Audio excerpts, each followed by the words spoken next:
Has llegado a un lugar donde las sombras se mueven solas y las paredes susurran tu nombre. Si quieres seguir escuchando, dale like a este video y suscríbete ahora mismo, porque ellos ya te están observando. Ahora sí, comencemos. Hay lugares en este mundo donde lo imposible se vuelve cotidiano, donde las tradiciones ancestrales siguen vivas y donde la línea entre lo real y lo sobrenatural se difumina hasta desaparecer. Catemaco, en Veracruz, es uno de esos lugares. Durante siglos, esta región ha sido conocida por sus brujos, sus rituales y sus misterios que desafían cualquier explicación lógica. Lo que voy a contarles no es producto de mi imaginación, es mi testimonio, mi experiencia vivida en carne propia. Algunos dirán que fue sugestión, otros que mi mente jugó conmigo, pero yo sé lo que vi, lo que sentí, lo que viví. Y aunque han pasado años desde aquellos días terribles, aún despierto en las madrugadas con el corazón acelerado, recordando cada detalle de aquella pesadilla que marcó mi vida para siempre. Mi nombre es Roberto Hernández Morales. Soy originario de la Ciudad de México. Tengo 34 años y trabajo como periodista independiente. Siempre me han interesado las tradiciones mexicanas, especialmente aquellas que la gente prefiere mantener en secreto. Cuando mi editor me propuso hacer un reportaje sobre la brujería en Catemaco, acepté sin dudarlo. Pensé que sería otra historia más para mi portafolio, una aventura interesante que me permitiría conocer nuevos lugares y personas. Qué equivocado estaba. Llegué a Catemaco un martes de octubre del año pasado. El pueblo se veía tranquilo bajo la luz dorada del atardecer, con sus casas de colores y sus calles empedradas que parecían sacadas de una postal. La laguna se extendía como un espejo oscuro, reflejando las nubes que se acumulaban en el horizonte. Todo parecía normal, pintoresco incluso. Me hospedé en un pequeño hotel del centro, regentado por una señora mayor llamada Esperanza. Era una mujer delgada, de cabello blanco recogido en un chongo, con ojos que parecían haber visto demasiado. Cuando le comenté el motivo de mi visita, su expresión cambió completamente. Se quedó en silencio por un momento, observándome con una intensidad que me incomodó. Luego, moviendo lentamente la cabeza, me dijo con voz apenas audible: «Joven, hay cosas que es mejor dejar en paz. Aquí en Catemaco, la brujería no es un juego ni un espectáculo para turistas. Es algo real, algo poderoso, algo que puede cambiar su vida de maneras que usted no imagina». Le agradecí su preocupación, pero le expliqué que era periodista y que mi trabajo era investigar este tipo de temas. Ella suspiró profundamente y me entregó las llaves de mi habitación. «Que Dios lo proteja», murmuró mientras se alejaba, persignándose 3 veces. Esa primera noche dormí tranquilo, aunque tuve sueños extraños. Soñé con figuras encapuchadas que danzaban alrededor de una fogata, con cánticos en un idioma que no pude entender. Desperté varias veces durante la madrugada, pero pensé que eran solo nervios por estar en un lugar nuevo. Al día siguiente comencé mi investigación. Caminé por las calles del pueblo, hablé con algunos comerciantes y traté de encontrar personas dispuestas a contarme sobre las tradiciones locales. La mayoría se mostraba reacia a hablar del tema. Cuando mencionaba la palabra brujería, las conversaciones se cortaban abruptamente y las personas encontraban excusas para alejarse de mí. Fue hasta el mediodía que logré hablar con alguien dispuesto a ayudarme. Se llamaba Aurelio. Era un hombre de unos 60 años, pescador de la laguna, con las manos curtidas por años de trabajo y una mirada serena que inspiraba confianza. Lo encontré sentado en el malecón, remendando sus redes. «¿Brujería, dice usted?», me preguntó cuando me acerqué. «Pues sí, aquí hay de eso, pero no es como la gente de fuera se imagina. Aquí los brujos de verdad no andan presumiendo ni haciendo espectáculos. Los que hacen eso son para los turistas. Los verdaderos brujos, esos son diferentes». Aurelio me explicó que en Catemaco había 2 tipos de practicantes: los que se dedicaban al turismo, haciendo rituales llamativos para visitantes curiosos, y los verdaderos brujos, aquellos que habían heredado conocimientos ancestrales y que practicaban artes que venían de tiempos muy antiguos. Si usted quiere conocer de verdad lo que es la brujería aquí, me dijo bajando la voz, tiene que buscar a don Crescencio. Él vive en las afueras del pueblo, hacia el cerro. Pero le advierto, joven, él no recibe a cualquiera, y si lo recibe, es porque usted le interesa para algo. Las palabras de Aurelio me llenaron de curiosidad, y debo admitirlo, también de cierto temor. Pero como periodista, sabía que las mejores historias siempre venían acompañadas de un poco de riesgo. Le pedí que me dijera cómo llegar a la casa de don Crescencio. Siga el camino de tierra que sale por detrás de la iglesia, me explicó. Camine como media hora hasta llegar a un árbol de ceiba muy grande. Ahí va a haber un sendero que se mete al monte. Sígalo hasta que llegue a una casa de adobe con techo de palma. Esa es la casa de don Crescencio. Antes de despedirnos, Aurelio me tomó del brazo con fuerza. Una cosa más, joven. Si don Crescencio le pregunta por qué quiere verlo, dígale la verdad. A él no se le puede mentir. Y si él le dice que se vaya, váyase inmediatamente. No discuta, no insista. Váyase y no voltee para atrás. Regresé al hotel para prepararme. Guardé mi grabadora, mi libreta, una botella de agua y algo de dinero en mi mochila. Le comenté a doña Esperanza que saldría a caminar por los alrededores del pueblo. Ella me miró con preocupación. «Va a buscar a don Crescencio, ¿verdad?», me preguntó. Me sorprendió que lo supiera. «En este pueblo todo se sabe», añadió antes de que pudiera preguntarle cómo lo había adivinado. «Tenga mucho cuidado, joven. Don Crescencio es un hombre muy poderoso, pero también muy peligroso. No todos los que van a verlo regresan siendo los mismos». Sus palabras me causaron un escalofrío, pero ya había tomado mi decisión. Salí del hotel cuando el sol empezaba a declinar. Encontré el camino de tierra detrás de la iglesia y comencé a caminar. El sendero serpenteaba entre árboles y arbustos, alejándose gradualmente del pueblo. A medida que avanzaba, el ambiente se volvía más denso, más cargado. Los sonidos del pueblo se desvanecían poco a poco, siendo reemplazados por los ruidos del monte. El crujir de las hojas secas bajo mis pies, el canto distante de algunos pájaros, el susurro del viento entre las ramas. Después de caminar durante lo que me pareció una eternidad, vi la ceiba de la que me había hablado Aurelio. Era un árbol impresionante, con un tronco tan ancho que hubieran hecho falta varias personas para abrazarlo. Sus raíces sobresalían de la tierra como serpientes petrificadas, y sus ramas se extendían formando una copa inmensa que bloqueaba gran parte de la luz del sol. Junto al árbol, efectivamente, había un sendero apenas visible que se internaba en la vegetación más densa. Respiré profundo y me adentré por ese camino. El sendero era estrecho y serpenteante. Las ramas de los árboles se entrelazaban por encima de mi cabeza, formando un túnel verde que apenas dejaba pasar la luz del atardecer. Con cada paso que daba, sentía como si me alejara no solo del pueblo, sino del mundo normal que conocía. Había algo extraño en aquel lugar. Los sonidos habituales del monte parecían apagados, como si la misma naturaleza contuviera la respiración. No se escuchaban insectos, ni pájaros, ni el movimiento de pequeños animales entre la maleza. Solo mis pasos sobre las hojas secas y el latido acelerado de mi corazón. Después de unos 20 minutos de caminar por aquel sendero silencioso, vi una luz tenue a lo lejos. Era el resplandor amarillento de una vela o una lámpara de petróleo que se filtraba entre los árboles. Aceleré el paso, ansioso por llegar a mi destino. La casa de don Crescencio apareció de repente ante mí, como si hubiera brotado de la misma tierra. Era exactamente como me la había descrito Aurelio. Una construcción de adobe con techo de palma, pequeña pero sólida, con una sola ventana y una puerta de madera oscura. La luz que había visto provenía de esa ventana. Lo que más me llamó la atención fue el jardín que rodeaba la casa. No era como los jardines normales.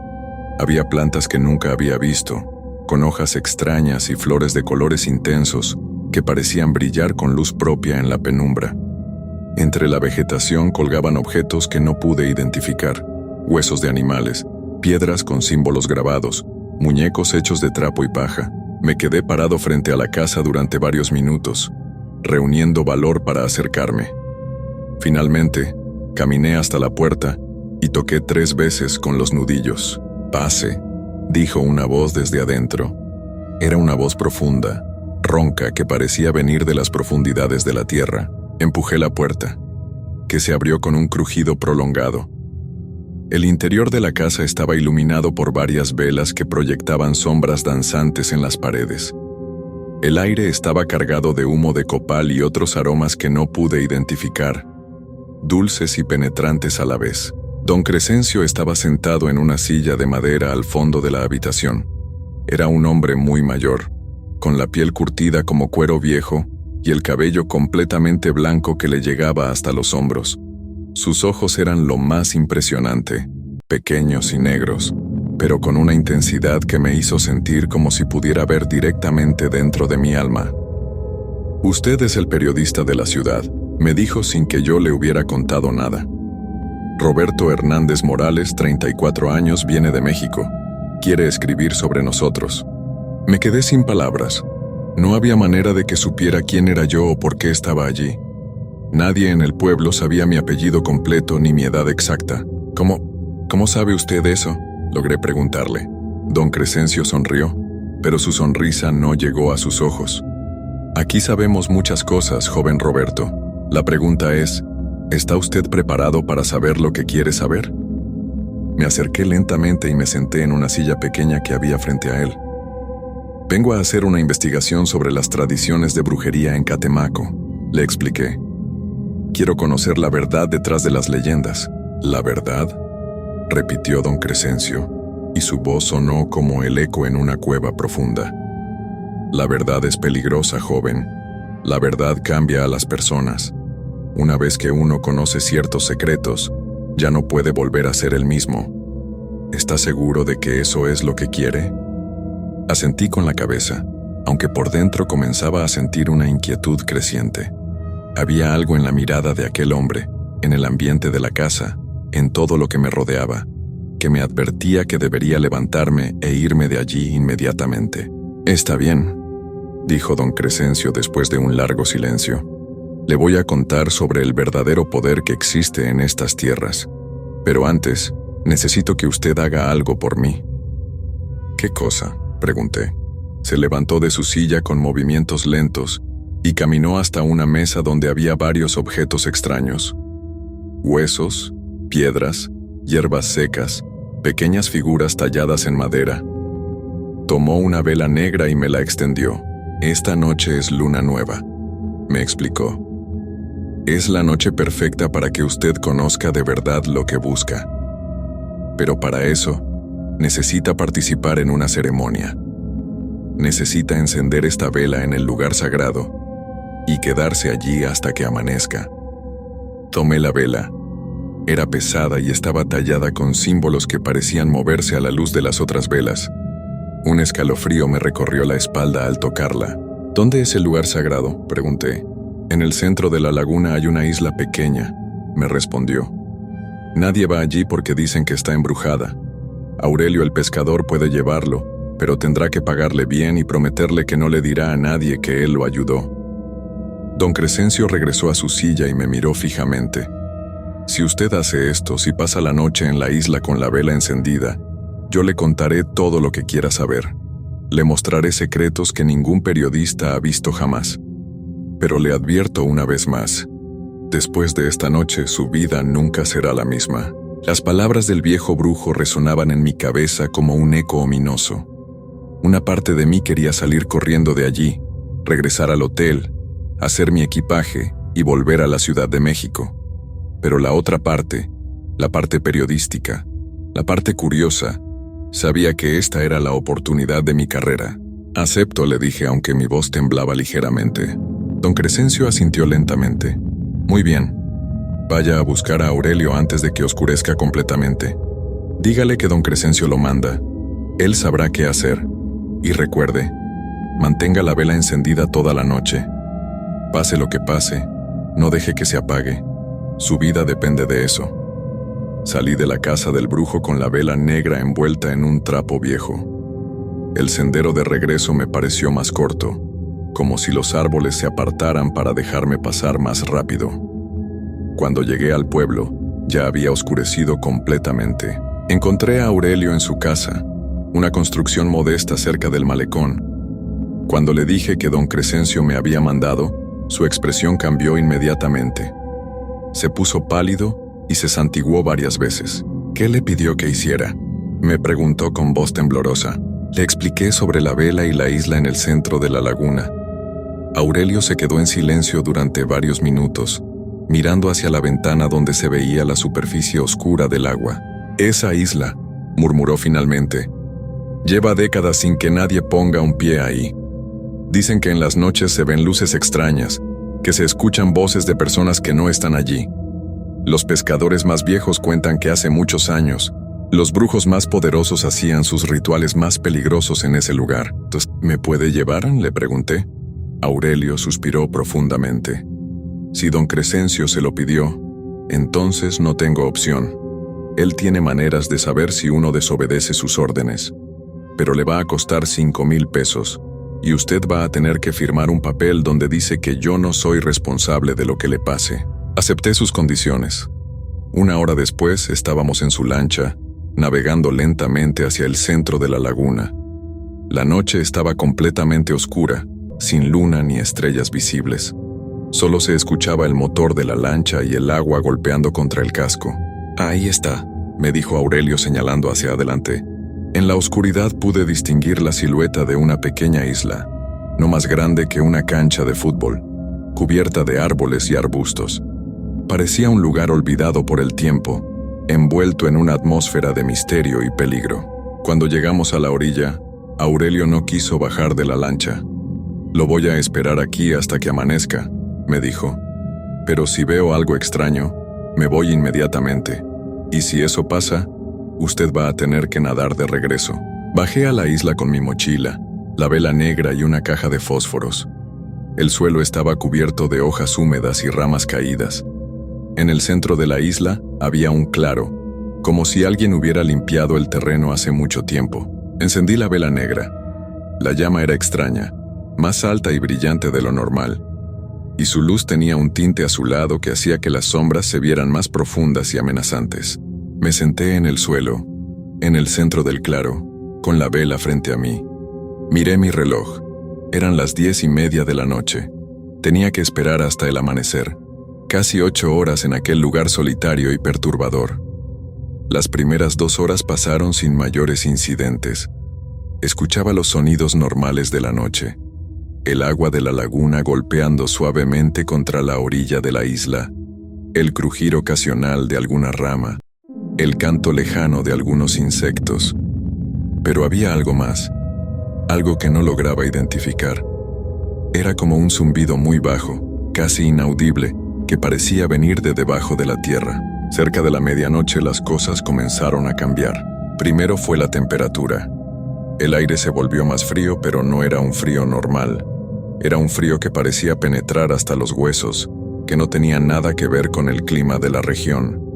Mis dientes comenzaron a castañear y me abracé tratando de conservar el calor corporal. Luego vinieron los sonidos. Al principio pensé que eran animales moviéndose entre los arbustos que rodeaban el claro, pero pronto me di cuenta de que no se trataba de ningún animal. Eran pasos humanos que caminaban lentamente alrededor de donde yo estaba sentado, manteniéndose siempre en la oscuridad, fuera del alcance de la luz de la vela. «¿Quién anda ahí?», grité hacia la oscuridad. Mi voz sonó débil y asustada, nada parecida al tono de confianza que pretendía proyectar. Los pasos se detuvieron. El silencio que siguió fue más aterrador que los mismos sonidos.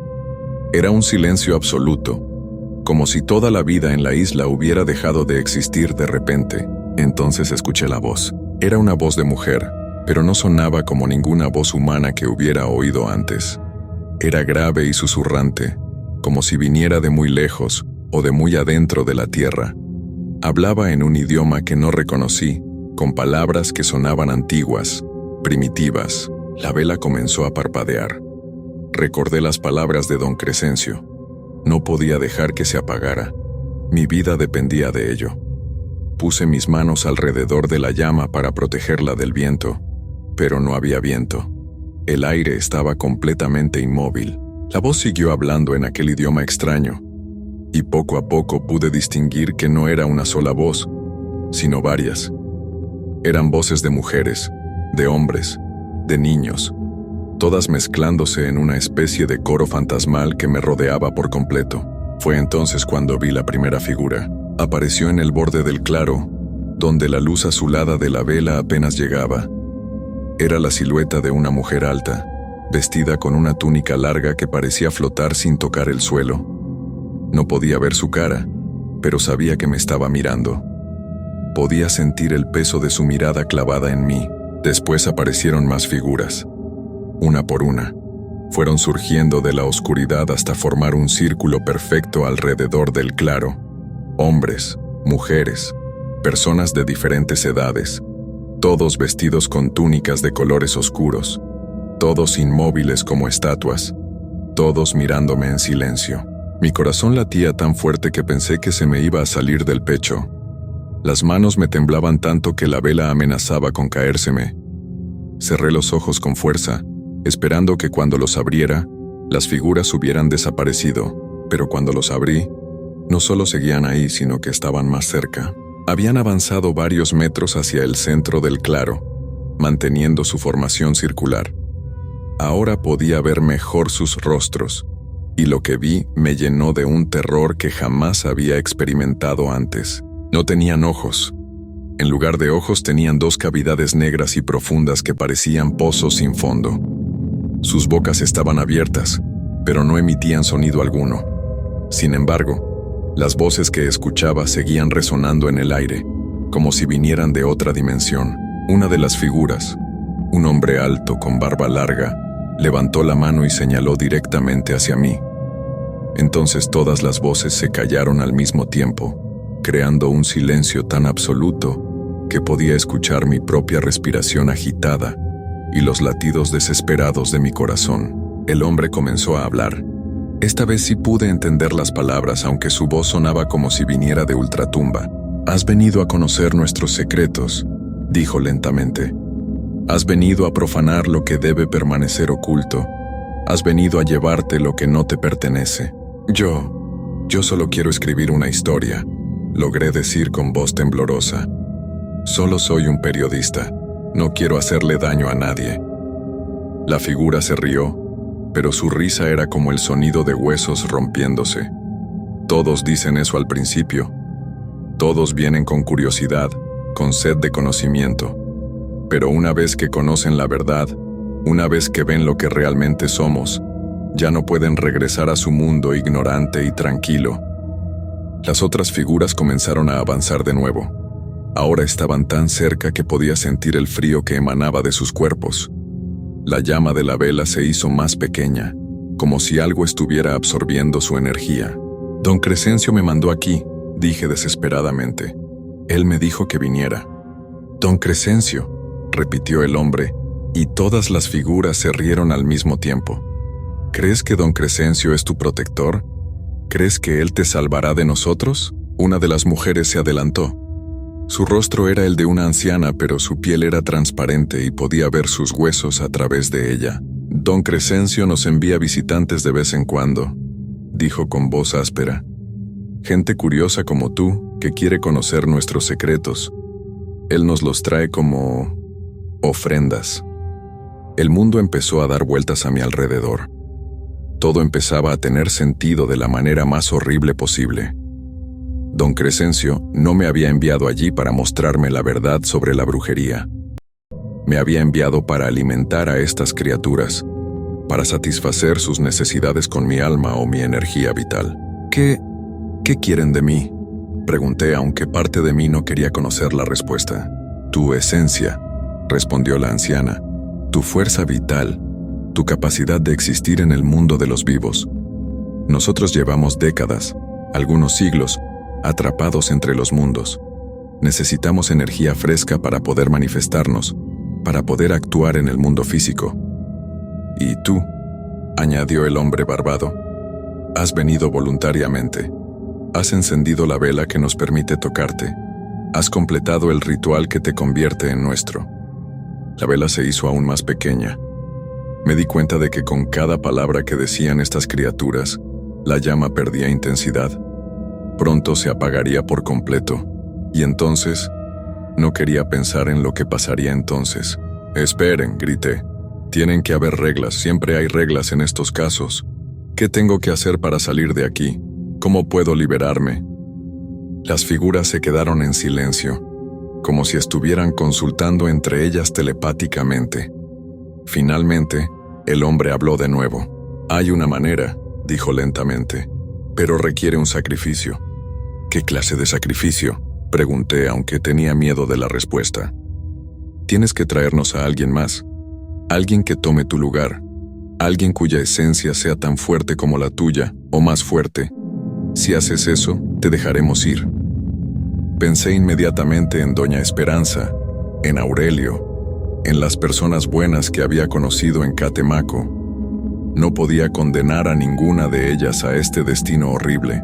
«No», dije con toda la firmeza que pude reunir. «No voy a lastimar a nadie inocente. Prefiero quedarme aquí». «Qué noble», se burló la anciana.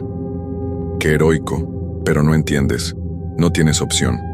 Una vez que amanezca, si la vela sigue encendida, el ritual se completará de todas maneras. Tu alma quedará atrapada aquí con nosotros, pero tu cuerpo regresará al mundo como un cascarón vacío. Vivirás, pero no serás tú. Serás uno de nosotros, haciendo la voluntad de don Crescencio en el mundo de los vivos». La llama de la vela era ya apenas un punto diminuto de luz. Miré mi reloj. Faltaban menos de 2 horas para el amanecer. 2 horas para encontrar una salida que no existía. 2 horas antes de convertirme en algo que ya no sería humano. Las figuras comenzaron a caminar en círculo alrededor de mí, más y más rápido, hasta que se convirtieron en una espiral de sombras y túnicas que giraba vertiginosamente. Sus voces se alzaron de nuevo en aquel cántico incomprensible, pero ahora podía sentir el poder de sus palabras, como si cada sílaba fuera un clavo que se clavaba en mi alma. La vela parpadeó una vez más y supe que estaba a punto de apagarse para siempre. En ese momento de desesperación absoluta, escuché algo que me llenó de una esperanza fugaz. El motor de una lancha acercándose a la isla. Era Aurelio que venía por mí. Tal vez había visto algo extraño, y había decidido rescatarme antes de que fuera demasiado tarde. «¡Aurelio!», grité con todas mis fuerzas. «¡Estoy aquí! ¡Ayúdame!». Pero las figuras espectrales solo se rieron.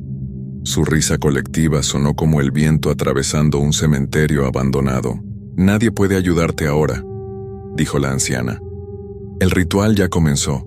Tu amigo pescador no puede ver ni escuchar nada de lo que está pasando aquí. Para él, solo eres un turista loco sentado solo en una isla, hablando con las sombras». Me di cuenta de que tenía razón. Los sonidos del motor se acercaban, pero las voces que gritaba hacia la laguna no recibían respuesta. Aurelio estaba ahí, pero estaba en un mundo diferente al mío. Un mundo donde estas criaturas no existían. La llama de la vela se hizo tan pequeña que casi desapareció. Las figuras espectrales se detuvieron en su danza circular y se acercaron más, tanto que podía sentir su aliento helado en mi cara. «Es hora», susurró el hombre barbado. «Entrega tu alma voluntariamente y el proceso será menos doloroso». «Nunca», murmuré, aunque sabía que mi resistencia era inútil. Entonces pasó algo inesperado. La vela, en lugar de apagarse, se encendió con una llama gigantesca que iluminó toda la isla como si fuera de día. Las figuras espectrales retrocedieron, cubriéndose con sus túnicas como si la luz les causara dolor físico. Por un momento pensé que había encontrado la salvación, pero pronto me di cuenta de que estaba equivocado. La llama gigante no era una señal de esperanza, sino la culminación del ritual. La vela había absorbido toda mi energía vital y ahora la liberaba de una sola vez, completando el proceso de transferencia. Sentí como algo vital se desgarraba dentro de mí. Era como si alguien estuviera arrancando hilos invisibles que conectaban mi alma con mi cuerpo. El dolor era indescriptible, no físico sino espiritual, como si estuvieran borrando mi propia existencia pedazo por pedazo. Las figuras espectrales comenzaron a cambiar. Sus túnicas se volvieron más sólidas, sus rostros más definidos. Estaban usando mi esencia para hacerse más reales, más capaces de interactuar con el mundo físico. Gracias, Roberto Hernández Morales, dijo el hombre barbado, y ahora su voz sonaba casi humana. Tu sacrificio nos permitirá caminar de nuevo entre los vivos. Podremos cumplir los encargos de don Crescencio. Podremos influir en el mundo como no lo habíamos hecho en décadas. La anciana se acercó a mí. Ahora podía ver que tenía ojos, ojos que habían sido míos, ojos que me veían con una expresión de triunfo y satisfacción. Tú ocuparás nuestro lugar aquí, me dijo con una sonrisa terrible. Esperarás en esta isla hasta que don Crescencio traiga al próximo visitante curioso. Y entonces harás con él lo mismo que nosotros hicimos contigo. Quise gritar, quise correr, quise hacer cualquier cosa para escapar de aquella pesadilla, pero mi cuerpo ya no me obedecía. Era como si fuera un espectador dentro de mi propia piel, incapaz de controlar mis movimientos o mi voz. La vela se apagó de repente, sumergiendo la isla en una oscuridad absoluta. Cuando mis ojos se acostumbraron a la falta de luz, las figuras espectrales habían desaparecido.